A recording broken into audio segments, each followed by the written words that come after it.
थोडं तुझं आणि थोडं माझं या मालिकेतील मानसी तुम्हाला माहीतच असेल. चला तर आज जाणून घेऊया मानसीबद्दल काही महत्त्वाच्या गोष्टी. मानसीचे खरे नाव शिवानी सुर्वे आहे. तिचा जन्म सातारा, महाराष्ट्रामध्ये 1993 साली झाला. शिवानीला लहानपणापासूनच ॲक्टिंगची आवड असल्यामुळे अवघी 7 वर्षाची बालकलाकार असताना तिने भोजपुरी फिल्म गंगा मिली सागर से या मूवीमध्ये काम केलेलं होतं. त्यानंतर तिने तिचे शिक्षण पूर्ण केले.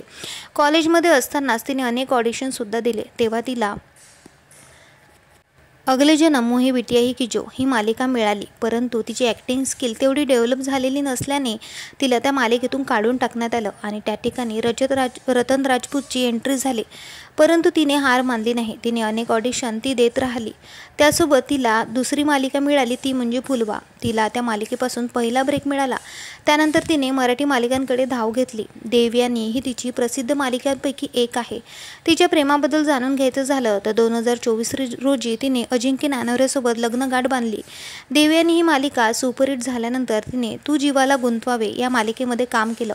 तिथेच तिची आणि अजिंक्यची ओळख झाली. दोघेही जण एकमेकांच्या प्रेमात पडले.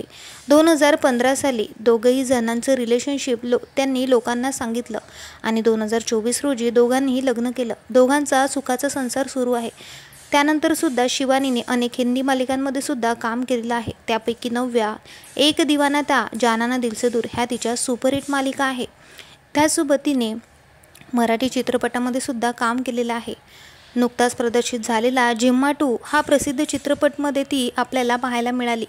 त्याचसोबत तिने ट्रिपल सीट, वाळवी यांसारख्या चित्रपटामध्ये सुद्धा उत्तम अभिनय केलेला आहे.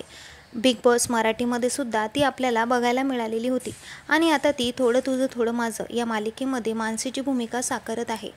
त्यामुळे शिवानीचे करिअर उत्तम सुरू आहे. ती दरम्यान 1 ते 2 लाख रुपये कमवते. त्यासोबत तिने स्वतःचे एक फॅशन ब्रँडसुद्धा सुरू केलेला आहे. लग्न झाल्यानंतरही तिने तिचं काम सुरूच ठेवलं. तुम्हाला सुद्धा शिवानी आवडत असेल तर कमेंट करून नक्की सांगा. भेटूया परत. धन्यवाद.